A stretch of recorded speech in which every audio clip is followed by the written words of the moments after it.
It is our little lunchtime roundup, and it's the first time I've spoken to you about the game. Actually, even in the office, we haven't had a chat about the game. No, we haven't, no. That was a Gareth Roberts Liverpool performance, I felt, against Chelsea. Brilliant. It was pure Robbo. It was absolutely brilliant. Did you do the team talk, or did you let Jürgen do that one? Jürgen did that one, yeah, he did channel exactly what I want to see from Liverpool. It was absolutely brilliant. I mean, you know, obviously the nice stuff, the brilliant goal, the nice football that almost led to Divock getting one as well, but it was more the Needley stuff, wasn't it? You know, it was absolutely full of that. Yeah. Loads of tackles going in, loads of bodies going in, loads of just getting in the way, loads of just saying we're not getting beaten here, we're not losing this result. And like, you know, obviously you went, I watched it on the telly. Jesus Christ, on the telly! Oh my God, Martin Tyler and Gary Neville. I believe so. Yeah, I'm not even focused on that in any way. Oh my word! They were absolutely gutted that Liverpool did what they did. They were it was like watching Chelsea TV or something. They were willing Chelsea to come on. Like Chelsea get that one, and it was all, oh well, you know, Liverpool's defence fall over now, don't they? This is where Chelsea come back in and all that. And it was like, lads, no, it isn't. And you know, Henderson scores the worldie. Martin Tyler just goes, oh well, he's going to try one from there. Sumptuous, that. Sumptuous. That's what he ended up with in the end. But there was no, like, you know, like you'd expect for a goal like that. There's nothing. It was the most mank commentary lineup I've ever experienced. I don't know. You know, what I think they really want. I've got a theory on this that Sky really like to feel as though a London team's in the shake-up. And I think, and I'm quite convinced of it. They don't want it to be an all Northwest affair. If it, you know, and now you're looking at this, you'd already, you know, you look at the top three. You look at the way the betting's gone already for the title. And City, I mean, City look remarkable already. Flying, they look great, and you know, and then there's us. And I just sort of think and I think that the other thing is, I wonder if they think at Sky, the City could just walk this, and if they had themselves sort of mentally pitch marked, right, Chelsea can put up a fight, it's a clash of styles, blah blah blah, and then we go and do that to Chelsea. And that's what I don't even think it's about United. I think it's more that there's set narratives that are in place this season. It's Ferguson versus, sorry, not Ferguson, it's Mourinho versus Guardiola, or it's going to be Conte, and then suddenly is Liverpool sort of doing everyone's heads in a bit, because we're strangely simultaneously really good copy for them, but we're simultaneously sort of not, because we are sort of our own thing. Do you know what I mean? I know what you mean as well. Like there's no real. It's not great for tabloid television or newspapers in that Klopp just bats Everton away, and like Klopp doesn't seem to want to engage in any of these, you know, it's blah blah v blah blah. Yeah. You know, because we all know that what the media loves is conflict. Well, he walks around and says that Guardiola's the best manager in the world. Yeah. Every time he gets an opportunity to say Guardiola's the best manager in the world, you say Guardiola's the best manager in the world. Well, even before the game as well, you know, he bigs up Costa, doesn't he, Klopp? Yeah. You know, he doesn't turn it into a battle. Yeah. He just says, yeah, Costa's a good player, he could probably cause us problems. Our defenders shouldn't really focus on him or listen to him. They should just realise they're going to be in a hard game against a good player. And then if you're sitting there in the newspaper room, you're like, what? Saucy Higgin. You know, give us something. Yeah, where's the headline there? Where's the fight? So yeah, there is a little bit of that. But I mean, you know, whatever you say, Martin Tyler should be going mad about that goal. No, he should be. Of course he should be. I mean, what I liked was, you know, it goes to the studio for the analysis as well.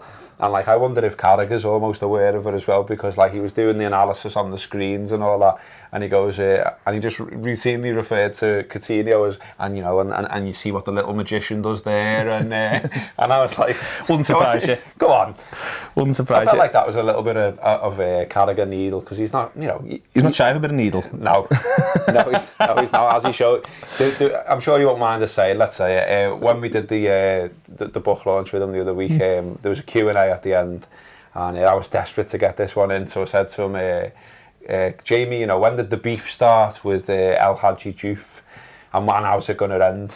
And like, he had a little ponder, and he goes, I think I know how it's going to end. And then he went, and how did it start? When I realised he was shite.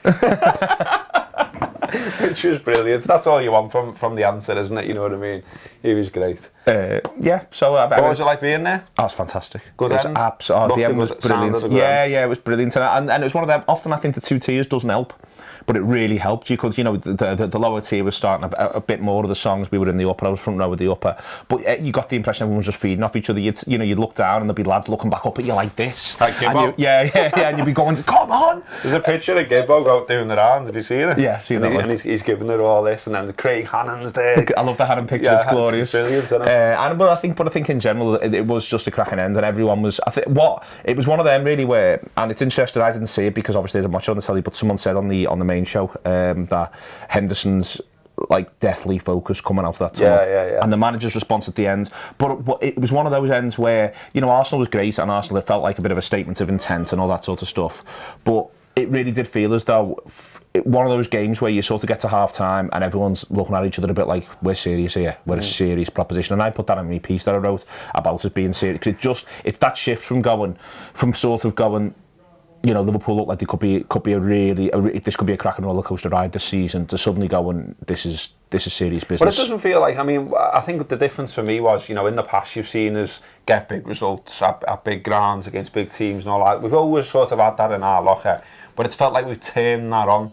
For that game, doesn't it? Whereas this feels more systematic, like everyone's bought into what they're doing. They know what they're doing. They love the manager. They obviously love the manager.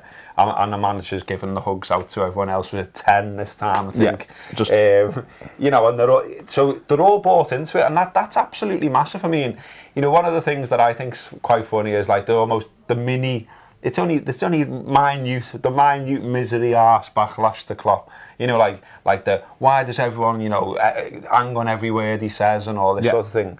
I'm the other way in that I think that's brilliant, because I imagine playing for him then. Well, you know what I mean? Imagine being in a room, he walks in, he says what he says, and you feel $1 million, you go out bouncing, you go out focused. You sort of walk away with Henderson with his arm around Henderson, whatever it is he's saying to Henderson. It's obviously because we were in the end, it's only afterwards, but you can see the body language and you can see, I mean, they're both big lads, it's worth pointing that out. You know, Henderson's 6'2" and Klopp's 6'4", and you're looking at it, he's got hold of him and he's telling something, and then when you see the photograph on the other side with the look on Henderson's face of, and it's not just about what Klopp's saying, but it's also, he needed the performance and the goal. He's been putting the performances in, but the goal turns it into, right, that's, you know, that's your 8.5, 9 out of 10 game, that's Jordan, that's what you're looking to do.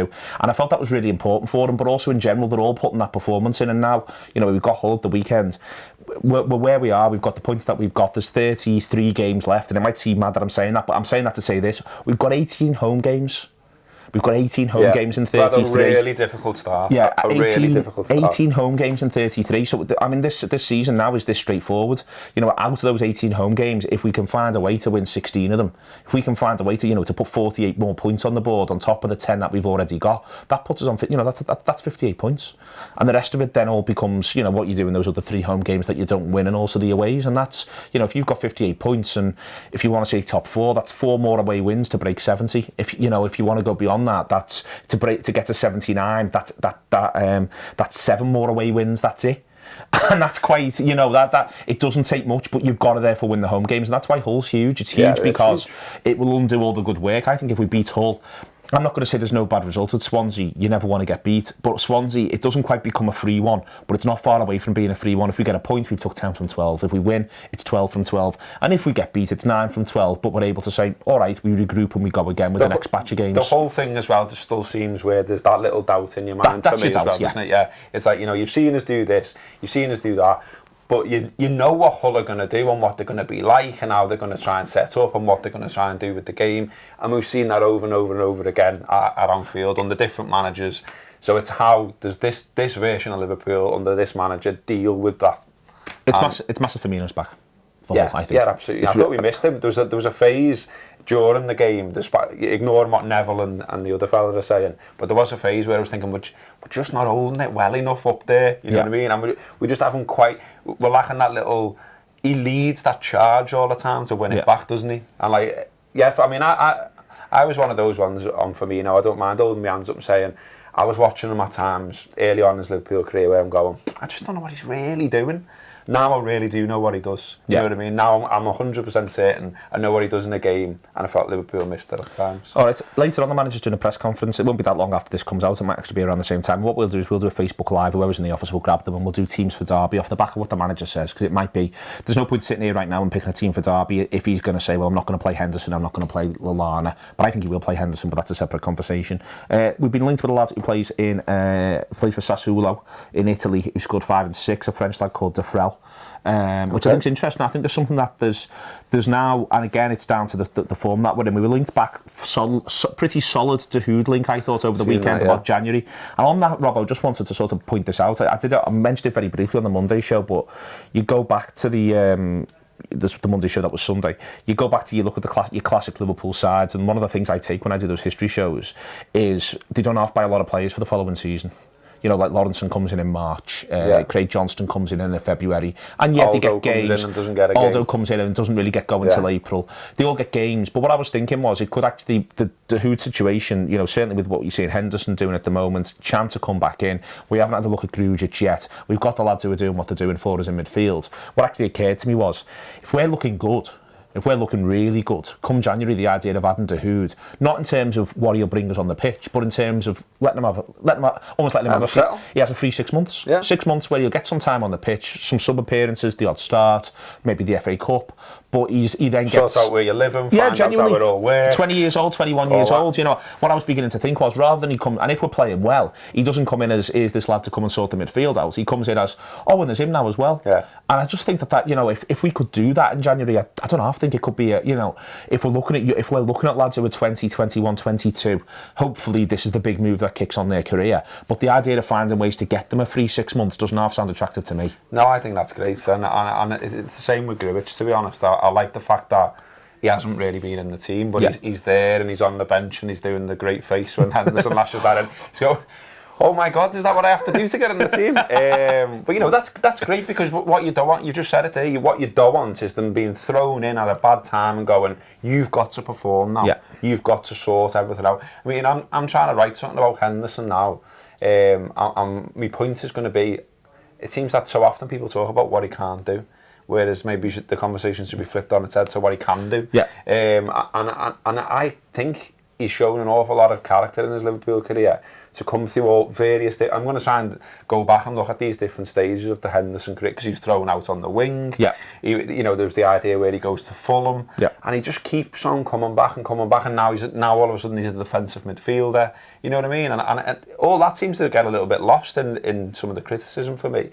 And he's one where you feel like at times he's been asked to do big things at a bad time. Yeah, you know what I mean? very much. It's not been like a nice, we'll just drop you in here, Jordan, and you know, we're flying at the moment anyway, so don't you worry. Yeah. It's been, we're dropping you in here, Gerrard's gone, you're the captain, score loads of goals, do what Stevie did, and if you don't, we're all going to get on your back. Well, yeah, he becomes the 14-15 season when he effectively almost becomes the captain, because Gerrard is out injured for a long period. Henderson comes in and he really helped stabilise that side. Between him, Lucas and Joe Allen, the three of them played some decent stuff when we went on that little run after Christmas. Well, not even a little run, 12-13 games, and looked good again and got going, and you felt that Henderson was integral to that. Whoever they partnered him with, he was doing the job. But the point is, again, it's just sort of like, we've been terrible. Now what we're going to do is completely change the shape, and you're going to be at the centre of everything, all right? Yeah, okay. And I think it just does sort of keep happening to him. I mean, I'm made up for him, made up for his goal, but obviously he's got to capitalise on that, and I think it'd be fantastic if he could, by putting another one in the back of the net against Hull, because nothing begins to see, you know, it's tough enough playing against Sturridge, playing against Firmino, Mane, Lallana, Wijnaldum. The idea that if that lad who plays at the base of that midfield starts banging in one every 3-4 games, then you're going to go, how do we deal with this fella as well? Because there's only so much you can mark. Yeah, it'd be really handy if he started chipping in with the odd one or two, but that's another one. I mean, that's another point I'm going to make, really, that it's another thing used to hit him with all the time, his goal scoring record, and yet he's never been a goal scorer. Like, you look through his career, he's never been a goal scorer. He's been sort of 1 in 10, and he's continued to be 1 in 10 really at Liverpool as well. So to expect him to all of a sudden go, woof, it was like, you know, I was watching Goals on Sunday, and they had Tim Sherwood on, and like, he was talking about Henderson, he was talking about the goal, and he went, oh yeah, you know, I remember he was at Coventry City and he was doing that all the time. He scored 1, mate. Yeah, 1. And this is the problem, you know, like, why put him forward as being a goal scoring midfielder when he's never been one? Okay, loads to talk about this week. Going to be fantastic. All the stuff on the player coming out, doing the review, and that'll be out today because of the Derby game tomorrow with Sean later on. Be out this evening about 8 o'clock. We've also released our Derby preview show. It's not really about this game. It's more about what Derby were like in the 70s and early 80s with Mike Nevin and John Macken and John Gibbons. I know Gibbon loved doing it. Huge thank you to Mike and John as ever. They bring their A game. It's fair to say. I was told that that Macken turned up with all sorts of notes, clippings, pictures. I love all that. Got in Nevin's head a bit, I think. Yeah. Listen and find out. I hope you're watching, Mike. And the free one's already out. The free one's already out, so you can get right on board with that. And please share it with people as well, because it's a great one for people to listen to, really. If they haven't heard us before, you know, we need you to sort of to push stuff out there so people find out that we exist. Really, really good of you to do that. And Facebook Live after the press conference, we've got it all. And on that, on the Facebook Live, by the way, tell us early doors that you can hear us. Yeah. Because the sound keeps cutting out at the start, so I'm gonna turn it on and I'm gonna say, can you hear me? Can you hear me? Can you hear me? And you need someone to come back and go, yeah. Yeah. We can hear you, Robbo. Earth to Robbo. See you in a bit. See ya.